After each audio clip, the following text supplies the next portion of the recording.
Hello. അപ്പോൾ ഒരുപാട് ഡേറ്റിനിടെ കണ്ടാലോ. അപ്പോൾ ഇന്ന് എൻ്റെ ഓഫ് ഡേ ആട്ടോ. അപ്പോൾ രാവിലെ തന്നെ ചായ കുടിച്ചു. പിന്നെ ഒരു 10 മണിയൊക്കെ ആയപ്പോഴത്തേക്കും ബ്രേക്ക്ഫാസ്റ്റ് കഴിച്ചു. പുട്ടും മീൻ വറുത്തതും മീൻ കറിയും പയറുകറിയായിരുന്നു. അമ്മ ഉണ്ടാക്കിയ ഫുഡാണ്.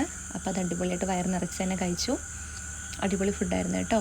പിന്നെ ഒരു ഇടനേരത്ത് കുറച്ച് നട്ട്സും കൂടെ ഒരു ആപ്പിളും കഴിച്ചു. ഇപ്പോൾ ഡെയിലി ഞാൻ നട്ട്സ് കഴിക്കുന്നുണ്ട്, അല്ലെങ്കിൽ എന്തെങ്കിലും ഫ്രൂട്ടും കൂടെ കഴിക്കാറുണ്ട് കേട്ടോ ഡെയിലി. അതപ്പോൾ കഴിച്ചു. ഉച്ചയ്ക്ക് 1 മണിയൊക്കെ ആയപ്പോഴത്തേക്കും ചോറുണ്ടു. പയറുതോരനും മീൻകറി അച്ചാറും ഉപ്പിലിട്ട് മാങ്ങയൊക്കെ ആയിരുന്നു. അത് വയറ് നിറച്ച് കഴിച്ചു. ഒരു 5 മണിയൊക്കെ ആയപ്പോഴത്തേക്കും ഞാൻ ചായ കുടിച്ചു. ഇഞ്ചി ചായ ആയിരുന്നു കേട്ടോ. അപ്പം അതിൻ്റെ കൂടെ ഒരു പഴംപൊരിയും കഴിച്ചു. വീട്ടിലുണ്ടാക്കിയ പഴംപൊരിയാണ്. എനിക്ക് ഇഞ്ചി ചായ നല്ല ഇഷ്ടമാണ്. അപ്പം കണ്ടില്ലേ, ആസ്വദിച്ച് കുടിക്കുന്നേ. അത് കഴിഞ്ഞിട്ട് രാത്രിയൊക്കെ ആയപ്പം ഞാൻ വേറെ ഒന്നും കഴിച്ചില്ല, പ്രത്യേകിച്ചൊന്നും കഴിച്ചില്ല. മാഗി ഉണ്ടാക്കിയ കഴിച്ചത്, ഞാൻ ഉണ്ടാക്കിയ മാഗി കേട്ടോ. അപ്പം അത് കഴിച്ചു. അടിപൊളിയായിട്ട് തന്നെ അത് കഴിച്ചു.